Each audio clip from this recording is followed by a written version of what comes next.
Bon, il y a différentes raisons, évidemment. Une raison qui est plus personnelle, pourquoi je raconte au tout petit, eh bien, ben, parce que j'aime cette notion de famille, j'aime cette relation d'entourer, de paterner un enfant, d'apporter de la douceur aux enfants, que l'adulte est là aussi pour rire, pour s'amuser avec lui dans des jeux qui sont des fois d'aller vers lui.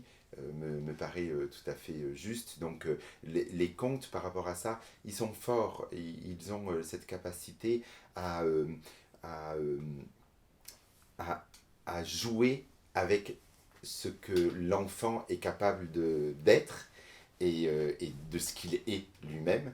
Donc j'ai en tête là cette histoire d'une mouche euh, qui, qui vole dans, comme ça, et il y a une souris qui chasse la mouche dans sa moucherie, pour dire mouche, moucherie, le lieu, et il chasse la mouche dans sa moucherie, où on va rajouter le jeu mouche, moucherie. Donc on fait un jeu avec des sons, mais en même temps, on structure aussi la langue. Et là, donc il y a pourquoi on raconte au tout petit, et bien aussi pour que l'apprentissage de la langue, l'apprentissage des codes sociaux, l'apprentissage, voilà, tout ce que véhicule le conte dans sa forme d'éducation populaire.